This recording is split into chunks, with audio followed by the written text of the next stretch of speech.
தேவி கங்கைக்கு மாலையை அணிவியுங்கள்.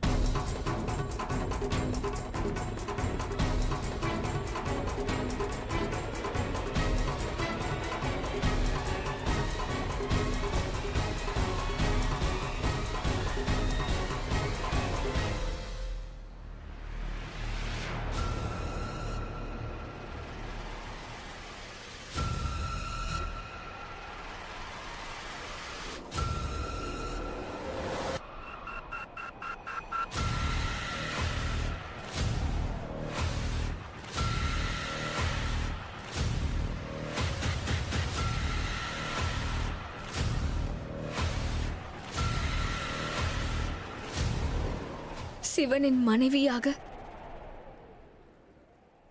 பார்வதி மட்டுமே இருக்க இயலும். வேறு எவராலும் இயலாது.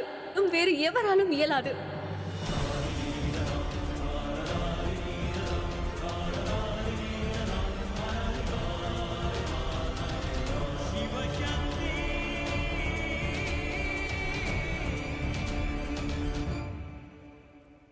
அன்னை கங்கையே, தாங்கள் என்ன கூறுகிறீர்கள்?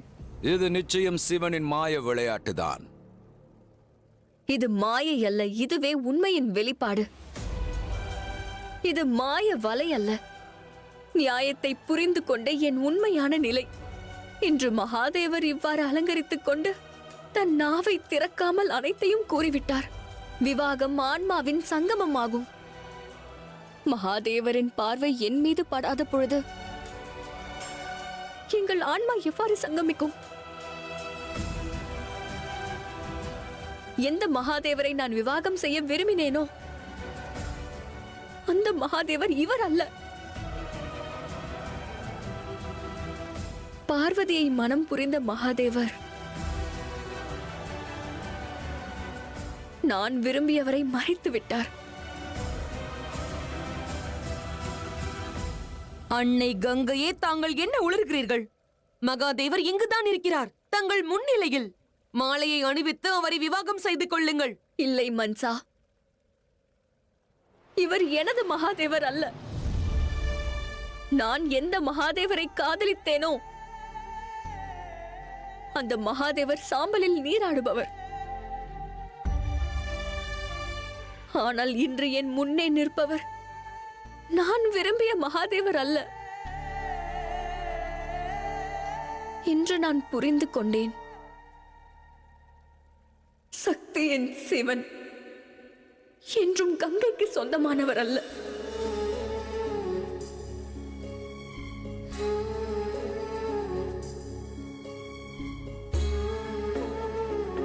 தேவி கங்கையே, நினைவை இழந்து விட்டீர்களா? இல்லை அசுரமாதா, இப்பொழுதுதான் சுய நினைவிற்கு வந்தேன்.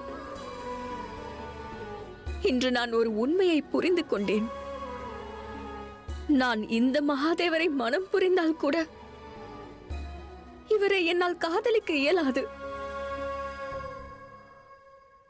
அதோடு அந்த மகாதேவரை விவாகம் புரிந்து கொள்ளாவிடிலும் என்றும் அவரை காதலித்துக் கொண்டே இருப்பேன்.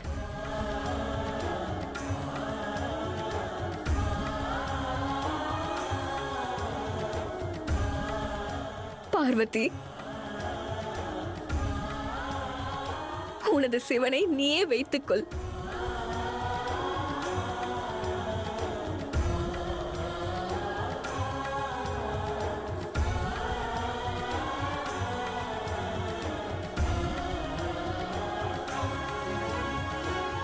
தாயே கங்கையே, தங்களது மதி மழுங்கிவிட்டது என்று எண்ணுகிறேன். நாங்கள் அனைவரும் பல முயற்சிகள் செய்து சிவசக்தியை பிரிப்பதற்கான ஏற்பாடுகளை செய்திருக்கிறோம். இந்நிலையில் தாங்கள் பின்வாங்குகிறீர்களா? ஆம், ஏனென்றால் இது தவறாகும். இவ்வாறு நடக்க கூடாது. நான் இந்த உண்மையை புரிந்து கொண்டேன், நீயும் புரிந்து கொள். ஆதி முதல் அந்தம் வரை, அதற்கு பின்னும் கூட நாம் இருந்தாலும் இல்லாவிடிலும் சிவனும் சக்தியும் என்றும் இருப்பார்கள், என்றும் இருப்பார்கள், என்றும் இருப்பார்கள். பிரபஞ்சத்திற்காக இவர்கள் இணைந்திருப்பார்கள்.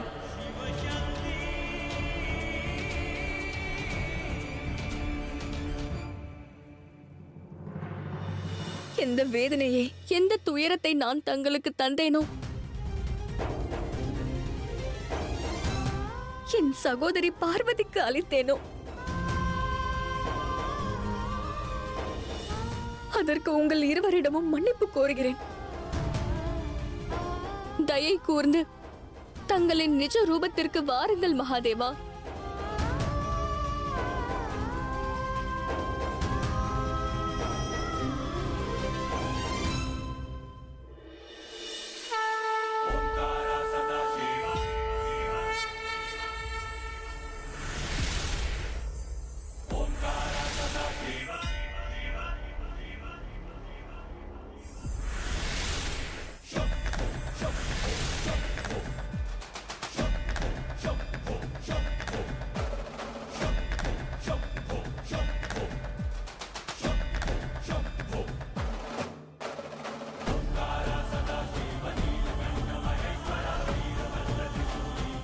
தங்களது இந்த ரூபத்தை என் மனதில் வரைந்தபடி நான் புறப்படுகிறேன்.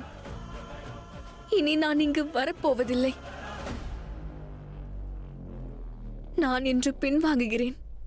ஆனால் என் காதலின் தூய்மையில் எந்த குறையும் இருக்காது. அனுமதி தாருங்கள்.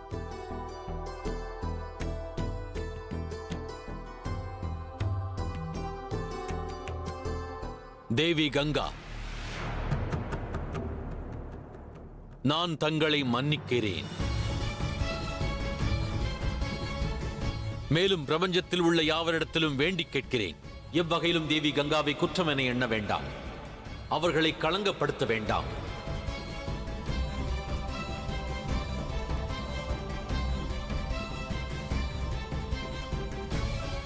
மிக்க நன்றி மகாதேவா. தங்கள் உதவியை நான் என்றும் மறக்க மாட்டேன். பிரபஞ்சத்தில் ஜனனித்த யாவருக்குமே உத்தேசம் என்பது நிச்சயம் உண்டு. அதோடு தாங்கள் ஒரு தேவி ஆவீர். தாங்கள் தங்களின் கடமையை, தங்கள் உத்தேசத்தை புறக்கணித்திட இயலாது. தங்களின் கடமை யாதெனில் இந்த அண்ட சராசரத்தில் யாவரையும் புனிதப்படுத்துவது மட்டும்தான். அதோடு மடிந்த ஆன்மாக்களுக்கு முக்தி வழங்கிடுவதும் தங்களின் உத்தேசம்.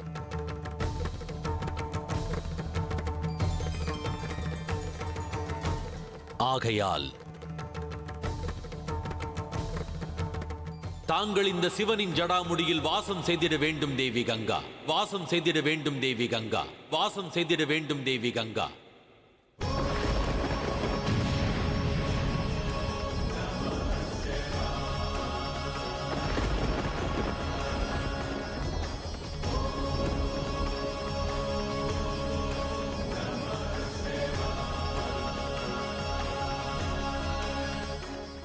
வாருங்கள் தேவி கங்கா, சிவனின் ஜடாமுடியில் வாசம் செய்திடுங்கள்.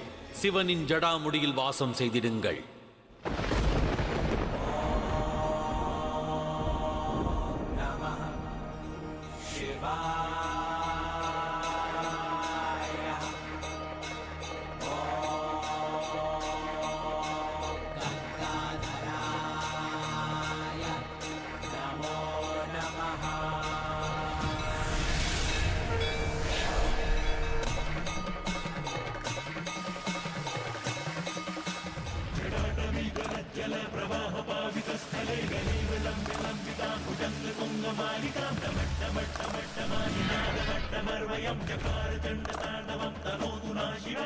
ஹர ஹர மகாதேவா, ஹர ஹர மகாதேவா, ஹர ஹர மகாதேவா, ஹர ஹர மகாதேவா, ஹர ஹர மகாதேவா, ஹர ஹர மகாதேவா, ஹர ஹர மகாதேவா.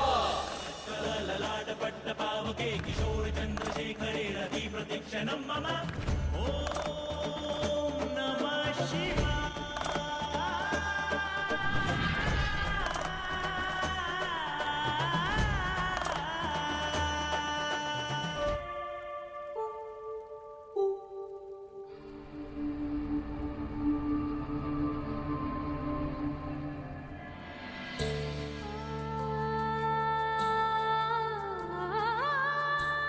நாராயண நாராயணா.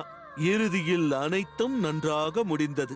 என்ன நாராயணா, இச்சம்பவத்தின் வாயிலாக சிவன் அனைவரையும் மகிழ்வித்து விட்டார்.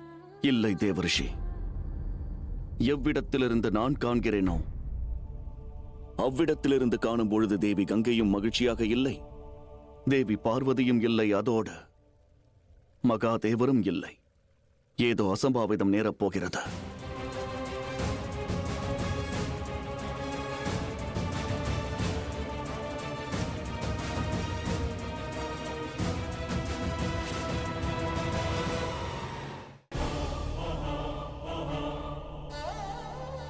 தாயே, தாங்கள் என்ன பார்க்கிறீர்கள்? தந்தைக்கு உடனே மாலையை அணிவியுங்கள்.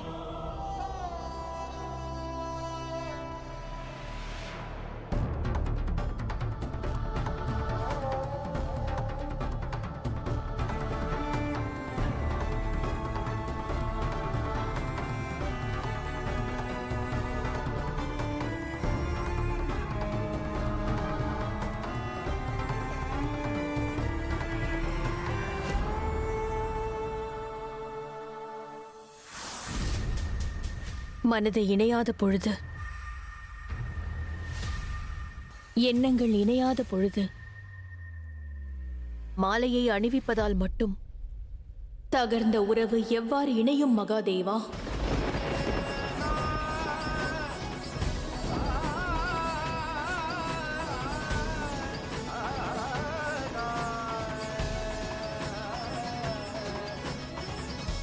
தாங்கள் தேவி ஆதிசக்தி ஆவீர்கள். அதோடு இக்கணம் உறவை விட தேவி ஆதிசக்தியின் மனம் உடைந்துள்ளது. தாங்கள் கூறுவது சரிதான் மகாதேவா. அதற்கு காரணம் எனது அவமானம். தாங்கள் எனக்கு இழைத்த அநியாயம், தாங்கள் எனக்கு இழைத்த அநியாயம், தாங்கள் எனக்கு இழைத்த அநியாயம்.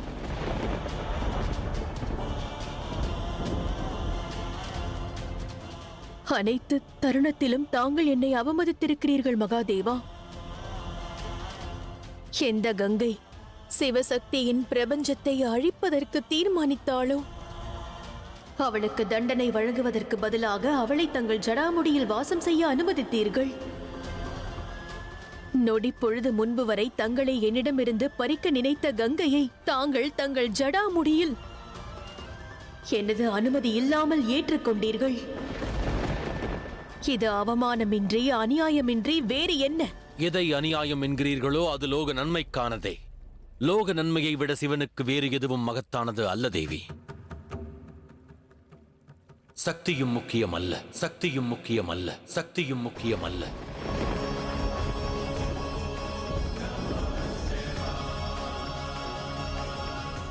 எனினும் இக்கணம் எடுத்துரைப்பதில் எந்தவித பலனும் இல்லை. ஏனென்றால் தங்களின் தனிப்பட்ட விரோதத்தை, குரோதத்தை தாங்கள் என்னிடம் வெளிப்படுத்த எண்ணுகிறீர்கள் தேவி பார்வதி.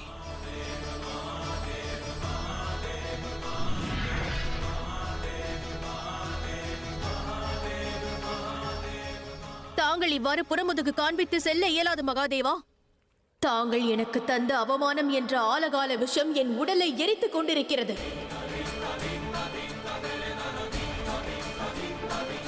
அதோடு தாங்கள் செய்யும் செயல் அனைத்தும் அந்த அக்னியில் நெய்யை ஊற்றுகிறது.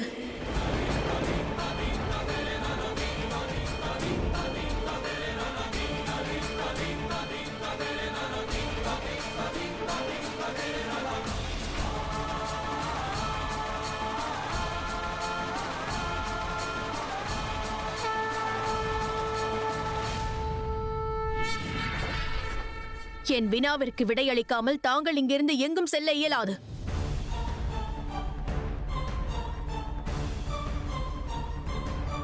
மகாதேவரிடம் வேறு என்னதான் எதிர்பார்க்க இயலும்? மீண்டும் மீண்டும் அநியாயத்தை நியாயம் என்று தாங்கள் கூறுகிறீர்கள். அதற்கு தவம், தியாகம், தாண்டவம் என்று பெயர் சூட்டி தன்னலத்தை மட்டுமே வெளிப்படுத்துகிறீர்கள்.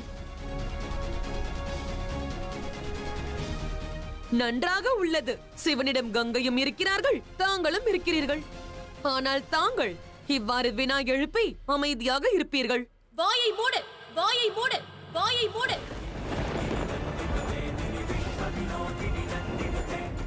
இனி நீ சிவனுக்கும் சக்திக்கும் இடையே உரையாடும் தவறை செய்தாய் என்றால் மறுகணம் உன்னை நான் சம்ஹாரம் செய்து விடுவேன்.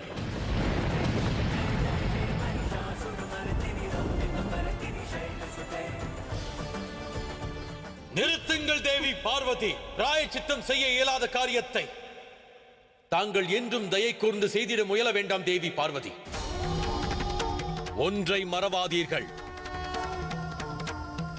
மன்சா எனது அம்சமாவாள்.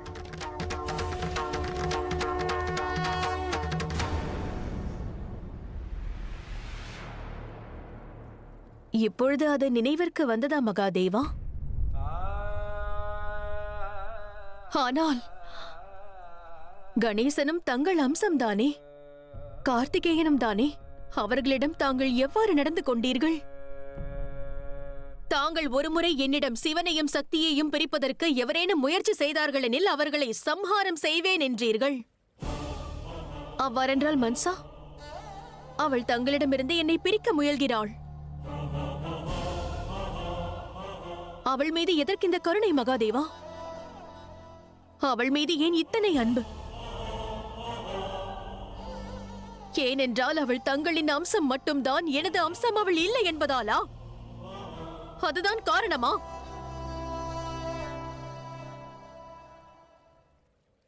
தாங்கள் கேட்கும் இந்த கேள்வியில் எவ்வித அர்த்தமும் இல்லை தேவி பார்வதி. விவேகத்தோடு நிதானம் கொண்டு சிந்தியுங்கள். எவ்வாறு என்று தங்கள் தெய்வ குணத்தை தங்களது பலவீனம் மழுங்கச் செய்கிறது என்று. இன்று எந்த பாரபட்சமும் செய்ய இயலாது. குற்றவாளி மகாதேவரின் அம்சமாக இருந்தாலும் அந்த அம்சத்திற்கு இன்று தண்டனை கிடைக்கும்.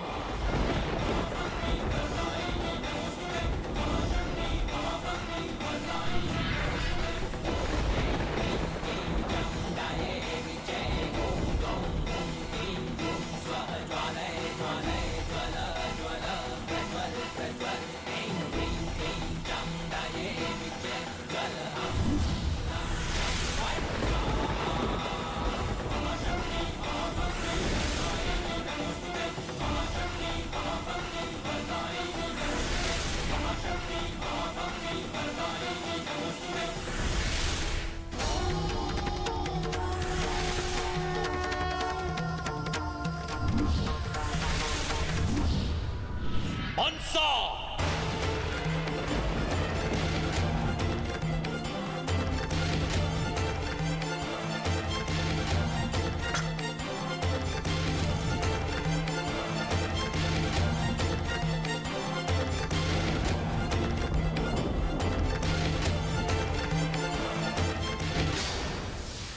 மகாதேவா, இனி தங்களது அம்சம் காலம் உள்ளவரை எனது பிடியில்தான் இருப்பாள். நான் மன்சாவை விடுதலை செய்வேன். முயற்சி செய்து பாருங்கள்.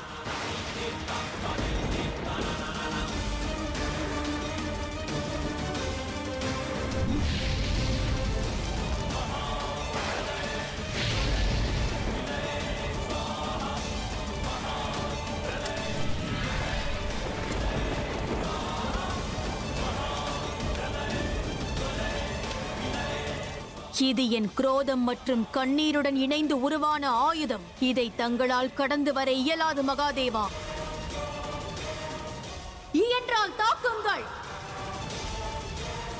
இந்த ஆதிசக்தியின் சக்திக்கு சவால் விடுத்து உங்களால் நிச்சயம் வெற்றி பெற இயலாது மகாதேவா.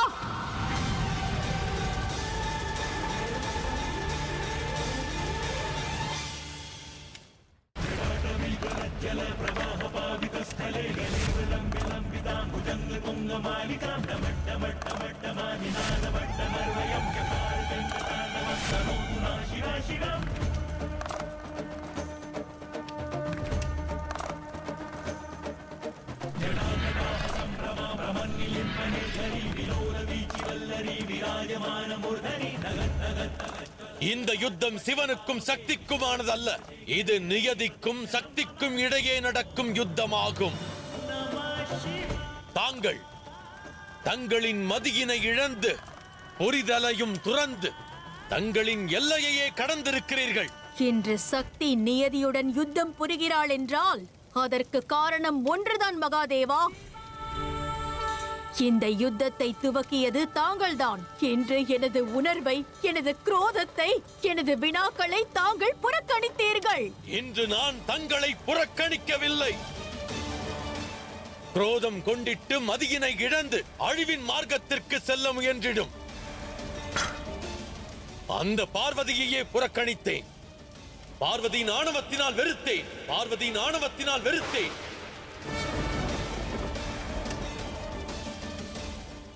இன்று தாங்கள் என்னிடம் விடுத்த அந்த கேள்வி, தாங்கள் கொண்டிருக்கும் பிடிவாதம், அவை முற்றிலும் தவறு. என்னை பொறுத்தவரை என் பிடிவாதம் நியாயமானதே. நான் எழுப்பிய வினாவும் உகந்ததே. எனது அனைத்து வினாக்களுக்கும் விடையளிப்பதே தங்களுக்கு நல்லதென்பதை புரிந்து கொள்ளுங்கள் மகாதேவா. வெறும் கேள்வியாக இருந்திருந்தால் நிச்சயம் சிவனானவன் பதில் வழங்கியிருப்பான். ஆனால் எந்த உறவிற்கிடையே சந்தேகம் எனும் ஜுவாலை எரிந்து கொண்டிருக்கிறதோ அதற்கு பதில் அளித்தாலும் எப்பலனும் இல்லை தேவி பார்வதி. சிவன் மற்றும் சக்திக்கிடையே இந்த இடைவெளியை தாங்களே துவக்கினீர்கள். நம் உறவிற்கான பிரிவே தங்களது விருப்பம் என்றால்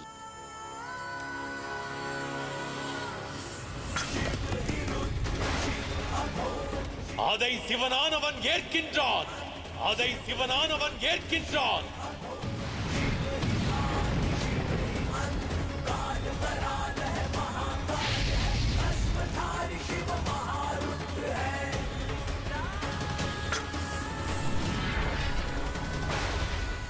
தாங்கள் மகா காலன் என்றால் நான் மகா காளியாவேன். கௌரியால் தங்களை தேட இயலாமல் போகலாம், ஆனால் ஆதிசக்தி தாங்கள் எங்கிருந்தாலும் தங்களை கண்டறிவாள் மகாதேவா, தங்களை கண்டறிவாள்.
இங்கு நடப்பவை பேரழிவிற்கான அறிகுறியாகும் நாராயணா.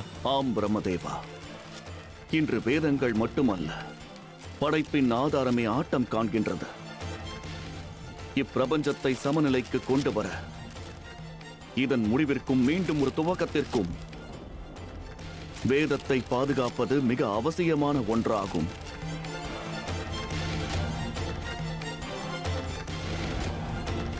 முன்பு ஒரு முறை அசுரர்களிடமிருந்து வேதங்களை காப்பாற்றினேன். இம்முறையும் அவ்வாறே வேதங்களை காப்பாற்றாவிடில் பிறகு வேதங்களின் ஞானம் அசுரர்களின் ஆதீனத்தில் இருக்கும்.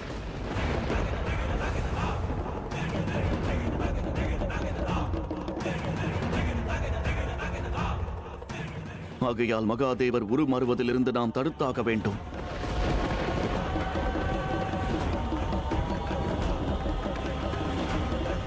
ஏனென்றால் அதற்கு பிறகு அழிவை தவிர வேறு எதுவும் எஞ்சாத.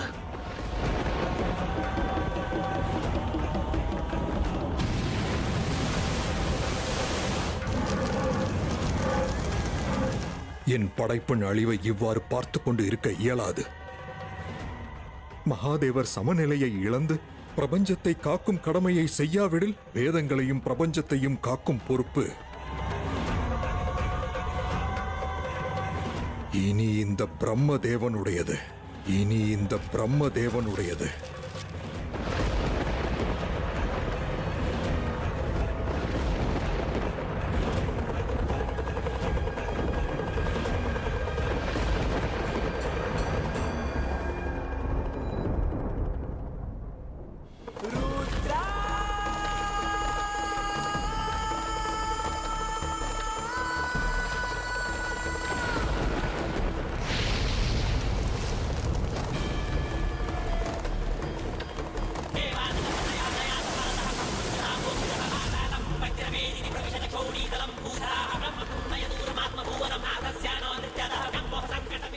மகாதேவா, மகாதேவா!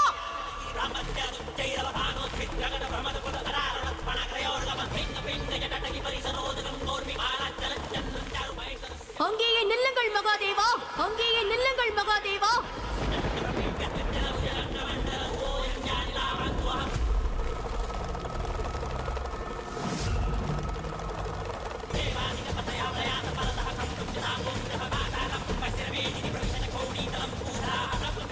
சிவனே!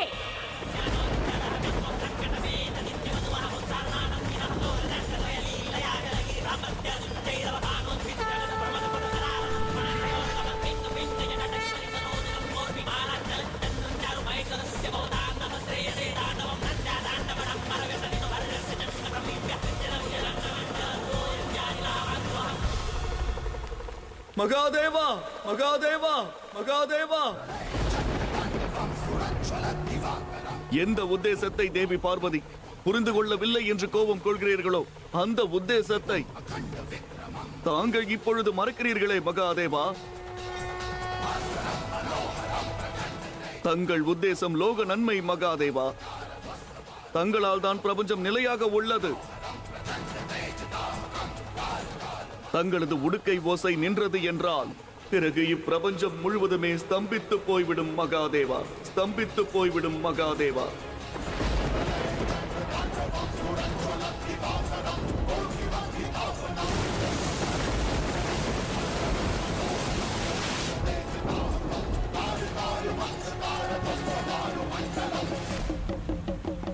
இவ்வாறு செய்யாதீர்கள் மகாதேவா.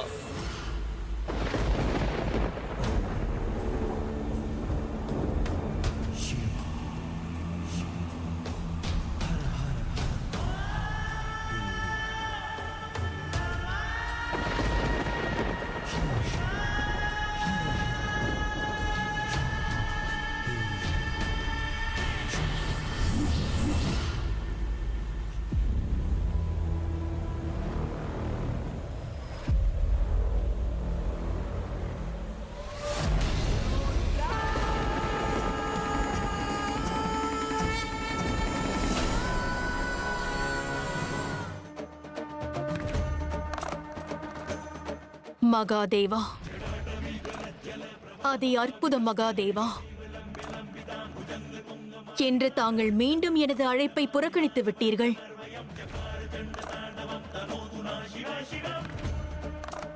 என்று மீண்டும் தாங்கள் என்னை சிறிதாக மகத்துவமற்றவளாக காண்பித்து விட்டீர்கள். மகத்துவமற்றவளாக காண்பித்து விட்டீர்கள்.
ஏன் ஒவ்வொரு முறையும் தங்களது குரோதத்தின் அக்னியில் எனது அடையாளம் எரியும் நிலை உண்டாகிறது? ஏன் ஒவ்வொரு முறையும் எனது மனம் உடைகிறது? ஏன் ஒவ்வொரு முறையும் தங்களை தேடி நான் வர வேண்டி இருக்கிறது மகாதேவா? ஏன்?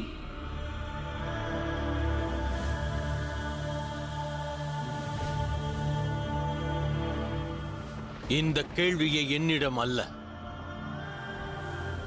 தங்களிடமே கேளுங்கள். இன்று சக்தி தன் மதியை இழந்து கொண்டிருக்கிறாள் தேவி பார்வதி. அதை ஒருநிலைப்படுத்துங்கள். உங்கள் ஆன்மாவிடம் கேள்வி கேளுங்கள், என்னிடம் அல்ல. தாங்களே தங்களை உணர்ந்திட முயற்சியுங்கள். எனது அடையாளத்தை இழந்ததற்கான காரணம் தாங்கள்தான். காரணம் தாங்கள்தான். காரணம் தாங்கள்தான். தாங்கள் அனைத்தையும் அழிப்பவர். தாங்கள் அனைத்தையும் அழிப்பவர். இந்த பிரபஞ்சத்தை மட்டுமல்ல, அனைத்து உறவுகளையும் அழிக்கும் சக்தி உங்களிடம் உள்ளது. ஆனால் அதற்காக எனது அடையாளத்தை அழிப்பதற்கான உரிமை தங்களுக்கு இல்லை மகாதேவா.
சிவனை சமாதானப்படுத்தி விட்டீர்கள்.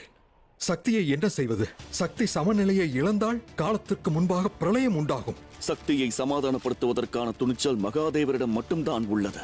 அவரே புறமுதுகு காண்பித்து செல்கிறார். இந்த யுத்தத்தின் காரணமாக உண்டாகும் பேரழிவு அண்ட சராசரத்தையும் அடியோடு அழிக்கப் போகின்றது.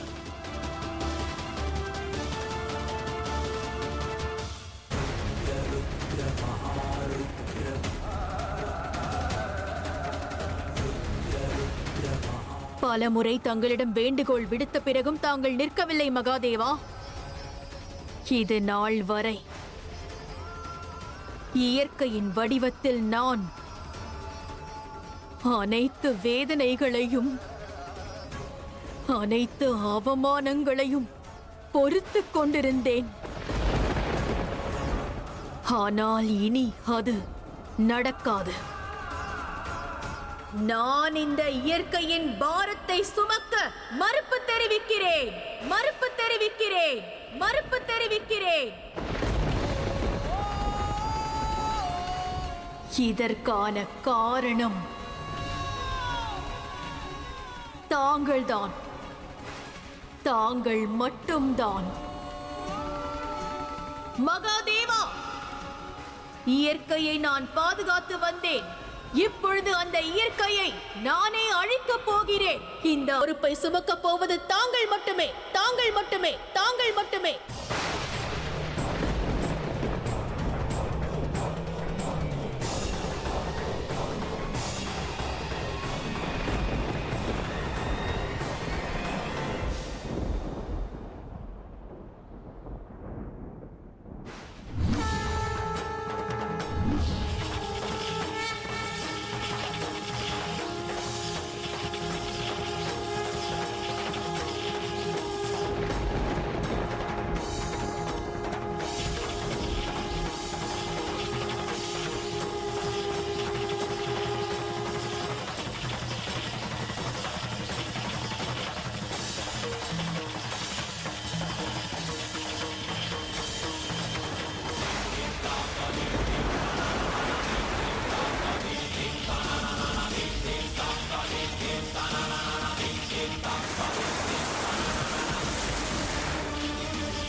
தேவி!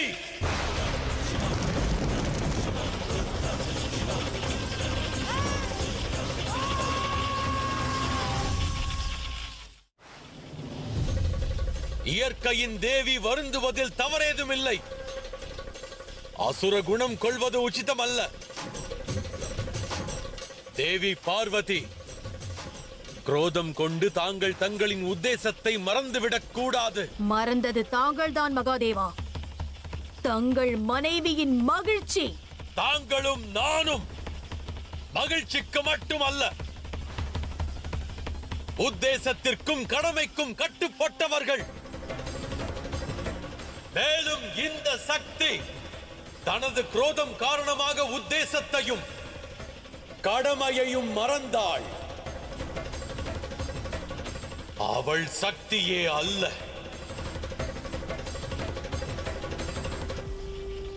அவள் அழிவின் ஆதாரம், அவள் அழிவின் ஆதாரம், அவள் அழிவின் ஆதாரம்.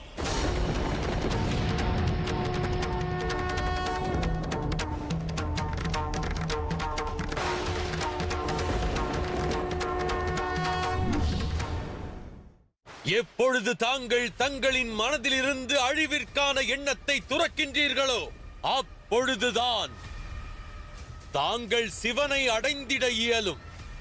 அதுவரை தாங்கள் விலகியே இருப்பீர்கள், அதுவரை தாங்கள் விலகியே இருப்பீர்கள்.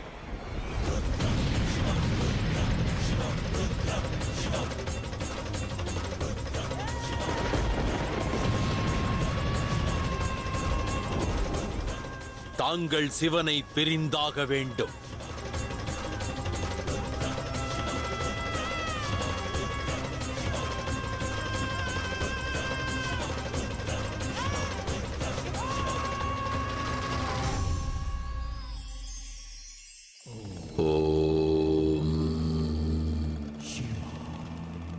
குரோதம் பாவத்திற்கான காரணம் என்பார்கள்.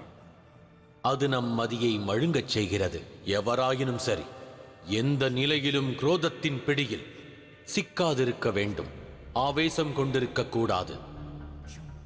ஆனால் சில நேரம் குரோதமும் அவசியமே. தங்களது மரியாதைக்கும் கௌரவத்திற்கும் குணத்திற்கும் இடுக்கென்றால் அப்பொழுது குரோதம் கொள்ள வேண்டிய அவசியம் உள்ளது. குரோதம் என்பது சக்தி போன்றதே. அவசியமற்ற ஒன்றில் அதை பிரயோகிக்க கூடாது. அதே நேரம் எங்கு குரோதம் என்பது அவசியமோ, எவ்விடத்தில் தங்கள் குரோதத்தை வெளிப்படுத்துவதால் பேரழிவை தடுத்து நிறுத்த இயலுமோ, அங்கு தங்களது குரோதத்தினை, தங்களது ஆவேசத்தை காண்பிப்பதில் தவறேதுமில்லை. இந்த சிவன் அத்தகைய குரோதத்தை ஆமோதிக்கிறான். அன்பின் பாதையில் சென்று ஒருவருக்கு வழிகாட்ட இயலாவிடில் அக்கணம் ரௌத்திர ரூபம் எடுப்பதும் அவசியமான ஒன்றே.